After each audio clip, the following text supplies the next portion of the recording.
अब हम भारत के करोड़ों लोगों को परेशान करने वाली स्पैम कॉल्स का एक डीएनए टेस्ट करेंगे। एक नई रिपोर्ट के मुताबिक स्पैम कॉल से प्रभावित होने वाले देशों में भारत पूरी दुनिया में चौथे स्थान पर है। भारत में हर व्यक्ति को एक महीने में औसतन कम से कम 16 स्पैम कॉल्स आती हैं। हो सकता है इससे ज्यादा भी आती हों, लेकिन औसतन एक व्यक्ति को 16 स्पैम कॉल्स आती हैं, यानी हर 2 दिन में एक स्पैम कॉल्स आती है। आम बोलचाल की भाषा में आप स्पैम कॉल्स को बिन बुलाया मेहमान भी कह सकते हैं। ये कॉल्स आपको कुछ ना कुछ बेचने के लिए आती हैं। ये कॉल्स आपको कभी क्रेडिट कार्ड बेचने के लिए आती हैं, कभी लोन देने के लिए आती हैं, कभी नया बैंक अकाउंट खुलवाने के लिए आती हैं, कभी किसी कंपनी की कोई सर्विस लेने के लिए या कोई सामान बेचने के लिए आती हैं, कभी ज़मीन बेचने के लिए, कभी फ्लैट बेचने के लिए, कभी इंश्योरेंस बेचने के लिए। आपको वो सामान चाहिए भी नहीं, लेकिन उसके बावजूद ये कॉल्स आपके पास आती हैं। और कई बार चुनाव से पहले राजनीतिक पार्टियां भी आपको इस तरह की स्पैम कॉल्स करती हैं, जहां आपको देश के नेताओं की आवाज में प्री रिकॉर्डेड मैसेजेस आपको देखने को मिलते हैं। वो भी एक तरीके की स्पैम कॉल्स हैं, क्योंकि ये सारी कॉल्स आपकी बिना मर्जी के, बिना इजाजत के आपको की जाती हैं।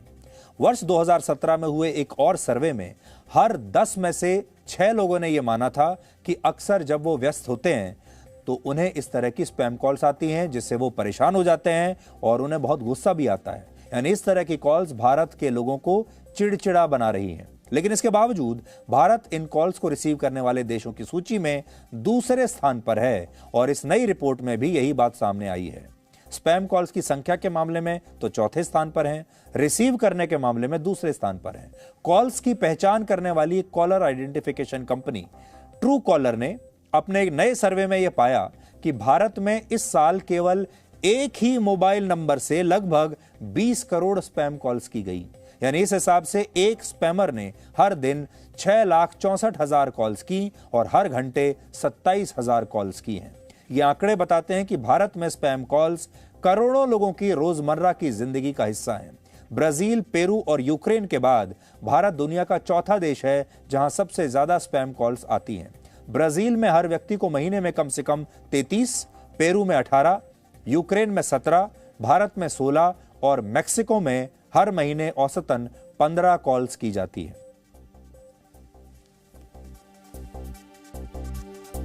दुनिया में किस देश में कितनी कॉल्स आ रही हैं आपने यहां पर देखा, आप खुद देखिए। और बाकी के जो देश हैं भारत के साथ, वो कोई बहुत बड़े देश नहीं है। जो बड़े बड़े जो देश हैं, पश्चिमी देश, वो इस लिस्ट में नहीं है, वो बहुत नीचे हैं इस लिस्ट में। और वो इसलिए क्योंकि भारत में कोई रेगुलेशन इस बारे में खास नहीं है, और जो रेगुलेशन आया भी है उसका इंप्लीमेंटेशन बहुत खराब है। भारत में 93.5% यानी ज्यादातर स्पैम कॉल्स सेल्स के लिए आती हैं, यानी कुछ ना कुछ बेचने के लिए आती हैं। जैसे कोई नया टेलीफोन का आपका कोई नया प्लान आया है, कोई नई गाड़ी लॉन्च हुई है, किसी बैंक के क्रेडिट कार्ड पर कोई अच्छी स्कीम मिल रही है, कोई लोन की बात हो रही है, कोई नई इंश्योरेंस पॉलिसी आई है। कंपनियां इसके बिना आपकी मर्जी के बिना आपके मोबाइल फोन की घंटी बजा देती हैं। और यह ठीक वैसा ही है जैसे कोई व्यक्ति बिना आपके दरवाजे पर घंटी बजाए आपके घर में प्रवेश कर ले और आपसे कहे कि आपको यह सेवा या प्रोडक्ट खरीदना पड़ेगा। ये बिल्कुल वैसा ही है। आपकी इजाजत के बिना अगर कोई व्यक्ति आपको फोन करता है, ये वैसा ही है जैसे आपकी इजाजत के बिना कोई व्यक्ति पहले आपकी डोरबेल लगातार बजाता रहता है और आपसे कहता है कि आपको अपना दरवाजा खोलना ही पड़ेगा, और फिर वो बिना बुलाए आपके घर के अंदर आ जाए और फिर आपसे कहे कि आपको ये सामान खरीदना है। ये वैसा ही है। सेल्स के बाद आपके मोबाइल फोन पर लगभग 3% स्पैम कॉल्स वित्तीय सेवाओं के लिए आती हैं, जैसे बैंकों में नया अकाउंट खुलवाने के लिए, लोन देने के लिए, या आजकल क्रिप्टो करेंसी खरीदने के लिए भी लोगों को स्पैम कॉल्स आने लगी हैं। इसके बाद 1.4% कॉल्स धोखाधड़ी यानी स्कैम के लिए भी आती हैं। इसमें धोखे से आपकी बैंक डिटेल्स ले ली जाती हैं। आपसे कहा जाता है कि आपने कोई इनाम जीता है, आपकी कोई लॉटरी लग गई है, और आपके नंबर पर 4 या 6 नंबर का एक ओटीपी आएगा या वन टाइम पासवर्ड आया होगा। और आप जब ये ओटीपी या पासवर्ड दे देते हैं तो आपके बैंक खाते से पूरा पैसा उड़ा लिया जाता है। ये स्कैम भारत में आजकल काफ़ी ज़्यादा हो रहा है। कई लोग आपसे ये भी कहते हैं कि आपका आधार कार्ड, हम बैंक से बोल रहे हैं, आपका आधार कार्ड अभी आपके अकाउंट से लिंक नहीं हुआ है। कई लोग ये भी कहते हैं बार बार कि हम बैंक से बोल रहे हैं, आपका KYC करना है, इसलिए आपकी सारी डिटेल्स चाहिए, और बहुत सारे लोग बिना सोचे समझे अपनी डिटेल्स दे देते हैं। इस रिपोर्ट में यह भी बताया गया कि अकेले भारत में अक्टूबर के महीने में 380 करोड़ स्पैम कॉल्स रिकॉर्ड हुई थी। सोचिए, एक महीने में 380 करोड़ कॉल्स। अब बहुत सारे लोगों के मन में यह सवाल होगा कि आखिर इन कंपनियों को आपका मोबाइल फोन नंबर मिलता कहां से है।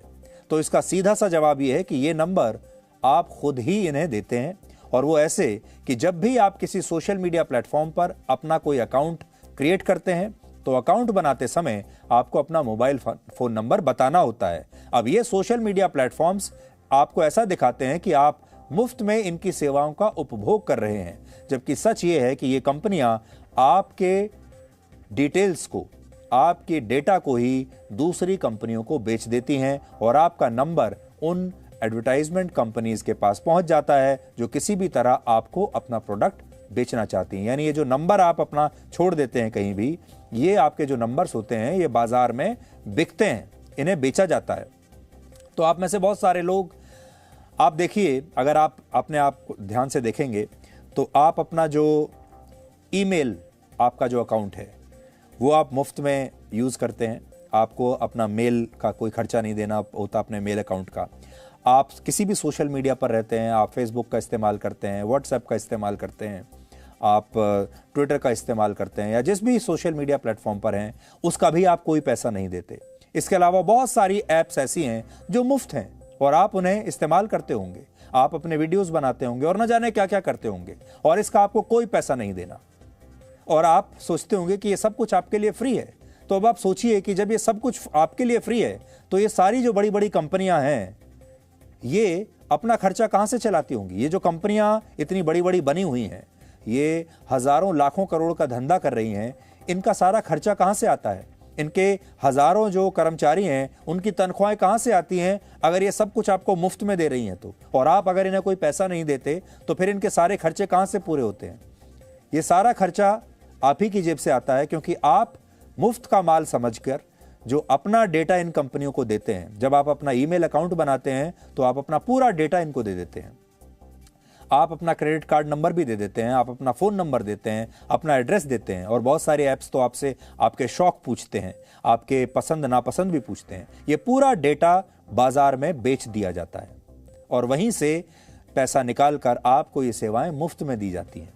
ये पूरा सिस्टम इस तरह से काम करता है कि आप एक के बाद एक स्पैम कॉल्स के चक्रव्यूह में फंसते चले जाते हैं। असल में अगर आपके नंबर पर कोई स्पैम कॉल्स आती है और आप उस कॉल को रिसीव नहीं करते तो आपका नंबर ये कंपनियां बैड लिस्ट में डाल देती हैं, और अगर कोई व्यक्ति गलती से एक स्पैम कॉल भी रिसीव कर ले तो उसके नंबर को गुड लिस्ट में डाल दिया जाता है। ऐसे लोगों के लिए कंपनियां मानती हैं कि ये लोग आज नहीं तो कल इनके झांसे में फंस ही जाएंगे, इसलिए अगर आप एक कॉल उठाते हैं तो वो कॉल आपके पास आने लगते हैं बार बार, और इन कंपनियों को लगता है कि एक ना एक दिन ये आपको फंसा ही लेंगी। अब बड़ा सवाल ये है कि आप अपना नंबर तो बाजार में बांट चुके हैं, अपने सारी डिटेल्स बाजार में बांट चुके हैं, वो सबके पास पहुंच गए हैं। अब आप इससे कैसे बच सकते हैं, इसे 4 पॉइंट्स में समझिए, और ये आज की इस खबर का सबसे जरूरी हिस्सा है, इसलिए इसे ध्यान से देखिएगा। आप चाहें तो ये पॉइंट्स नोट भी कर सकते हैं। पहली बात तो यह कि इन कॉल से बचने का पहला और सबसे लोकप्रिय तरीका है DND, यानी डू नॉट डिस्टर्ब सेवा। आप जिस भी टेलीकॉम कंपनी का मोबाइल फोन या सिम कार्ड इस्तेमाल करते हैं उसके कस्टमर केयर नंबर पर कॉल करके आप इस सेवा को शुरू करवा सकते हैं, एक्टिवेट करा सकते हैं, और इसके बाद आपके मोबाइल फोन नंबर पर आने वाली स्पैम कॉल्स रुक सकती हैं। फिर से आप देख लीजिए, डू नॉट डिस्टर्ब सेवा को आप एक्टिवेट कर लीजिए। दूसरा तरीका भी इसी से जुड़ा है। आप भारत सरकार की telecom regulatory authority of India यानी TRAI का DND मोबाइल ऐप इस्तेमाल कर सकते हैं। ये ऐप अपने यूजर्स के प्रेफरेंसेस उन्हें तय करने का विकल्प देता है, जिससे आप सभी तरह की स्पैम कॉल्स को बंद करवा सकते हैं। इसके अलावा इस ऐप के जरिए आप स्पैम कॉल्स के खिलाफ एक शिकायत भी दर्ज करा सकते हैं और अपनी शिकायत का स्टेटस भी चेक कर सकते हैं कि आपकी शिकायत पर कार्रवाई क्या हुई। किसी भी मोबाइल ऐप या सोशल मीडिया प्लेटफॉर्म का इस्तेमाल करते समय उसकी पॉलिसी और उसकी जो शर्तें हैं, टर्म्स एंड कंडीशंस, उन्हें जरूर पढ़ें और ध्यान से पढ़ें, अक्सर आप इन लंबी चौड़ी शर्तों को नजरअंदाज कर देते हैं और सोचते हैं कि इतनी लंबी चौड़ी ये टर्म्स कंडीशंस, इन्हें कौन पढ़े, और आप बिना पढ़े ही यस कर देते हैं। और यहीं से आपका निजी डेटा इन विज्ञापन कंपनियों को चला जाता है, इसे बेच दिया जाता है। स्पैम कॉल से बचने के लिए आप गूगल और ट्रू कॉलर जैसे ऐप भी इस्तेमाल कर सकते हैं। वर्ष 2018 में TRAI द्वारा कुछ नियम तय किए गए थे, जिन्हें telecom commercial communication customer preference regulation भी कहा जाता है। नाम थोड़ा लंबा है। इसके तहत अगर कोई भी टेलीकॉम कंपनी स्पैम कॉल्स को आप तक पहुंचने से रोक नहीं पाती है तो उसे अपने ग्राहकों को पेनल्टी यानी जुर्माना देना पड़ेगा। अगर किसी व्यक्ति को एक महीने में 0 से लेकर 100 स्पैम कॉल्स आते हैं, 0 से 100 तक, तो यह जुर्माना 1000 रुपए होगा। 100 से 500 कॉल अगर आ जाती हैं तो जुर्माना 5000 रुपए हो जाएगा, और 1000 से ज्यादा कॉल्स आ जाती हैं तो जुर्माना होगा 10,000 रुपए। अब समस्या यह है कि इन नियमों के बारे में ना तो आम लोगों को जानकारी है और ना ही टेलीकॉम कंपनियां कभी भी इनका पालन करती हैं और ना ही आपको बताती हैं। इस पूरे विषय पर हमने आज ऐसे लोगों से बात की है जो स्पैम कॉल से तंग आ चुके हैं और धोखाधड़ी का शिकार भी हुए हैं। ऐसे लोगों के अनुभव से आप क्या सीख सकते हैं, इस पर हमने आपके लिए स्पेशल रिपोर्ट बनाई है जो आपको ऐसी स्पैम कॉल से सावधान करेगी। आप ध्यान से इस रिपोर्ट को देखिए और अगर आप चाहें तो अपने दोस्तों के साथ, अपने परिवार के साथ इसे शेयर भी कर सकते हैं।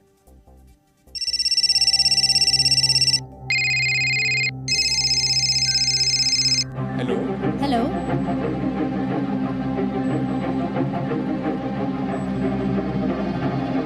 एक डेटा के मुताबिक भारतीयों के फोन में औसतन हर महीने 16 से ज्यादा स्पैम कॉल्स आती हैं। यही नहीं, इसी डेटा में बताया गया कि साल अक्टूबर महीने में भारतीयों का फोन 380 करोड़ बार इन्हीं स्पैम कॉल्स की वजह से बजा। असल में स्पैम कॉल्स एक तरह की प्रमोशनल कॉल्स होती हैं, जिन्हें कंपनियां कभी आपको बैंक अकाउंट खुलवाने के लिए, कभी आपको लोन देने के लिए, कभी आपको क्रेडिट कार्ड देने के लिए, अपने फायदे के लिए करती हैं। कभी कभी इन्हीं स्पैम कॉल्स का फायदा साइबर अपराधी भी उठाते हैं, जब वो आपको कॉल करके आपका बैंक अकाउंट साफ कर देते हैं।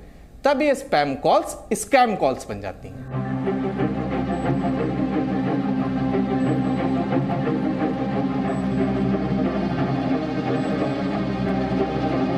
कम से कम 4 या 5 कॉल्स मैं डेली रिसीव करती हूँ। रिसीव मैं नहीं करती आजकल, मतलब किस तरह पता लग जाता है कि वो स्पैम कॉल है या कुछ है।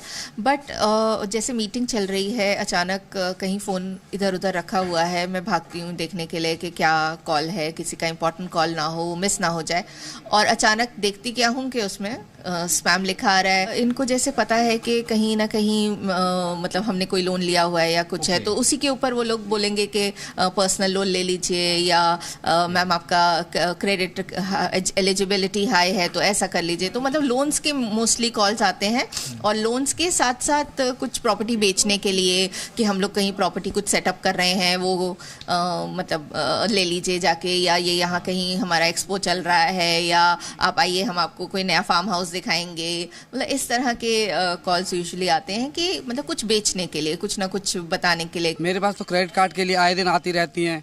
अब ये जानकारी मुझे ये नहीं पता लग पा रही है कि कहाँ से पता लग रही है। वो खुद ही मुझे सारी डिटेल बता देते हैं कि आपका सिविल इतना है या वो है। मेरे सिविल दूसरे के पास कैसे, मुझे ये नहीं पता पड़ पा रही है कि दूसरे के पास सिविल कैसे पता लग रही है उन लोगों को। अननोन नंबर उठाने से भी डरते हैं। रोज कम से कम मेरे पे 50 कॉल आती हैं।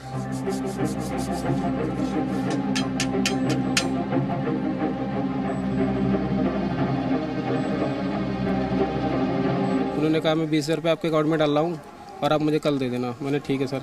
उन्होंने 1 रुपये की रिक्वेस्ट, 1 रुपये भेजा उन्होंने, मैंने 2 भेज दिया। उसके बाद में रिक्वेस्ट भेजी उन्होंने 20,000 रुपये की। उन्होंने कहा इसे अकाउंट में पैसे तुम्हारे वॉलेट में पड़े नहीं, अकाउंट में करो। उन्होंने कहा ये नंबर डालो, ये नंबर डाल के ऐसे पिन डालो। पिन डाला मैंने, उसके बाद 20,000 कट गए।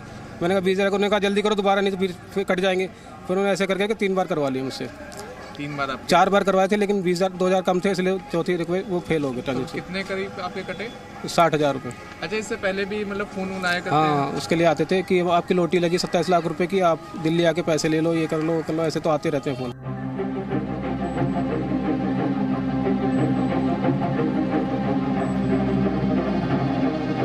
देखिए, आज की डेट में आप फ़ोन पर कोई भी सर्विस यूज़ करते हैं, आपका नंबर उससे लिंक होता है। तो आपका number with that service profiling बाहर जा चुका है।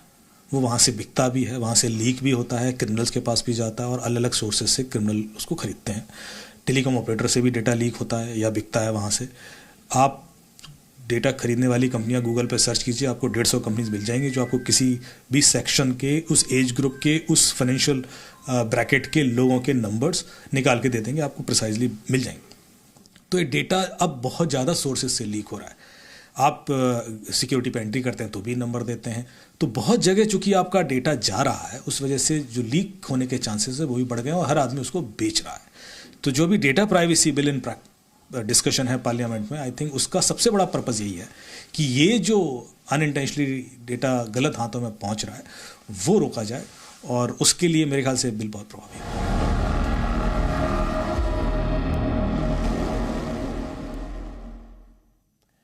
तो ये जो स्पैम कॉल्स का पूरा बिजनेस है, पूरा धंधा है, ये दो बातों पर चलता है। एक तो ये कि हमारे देश के लोगों को इसके बारे में सही जानकारी नहीं है, और दूसरा ये कि हमारे देश के ज्यादातर लोग बहुत आलसी हैं, वो इस पर कोई कदम नहीं उठाना चाहते। Presenting B News app available on Google Play and App Store. Download it now.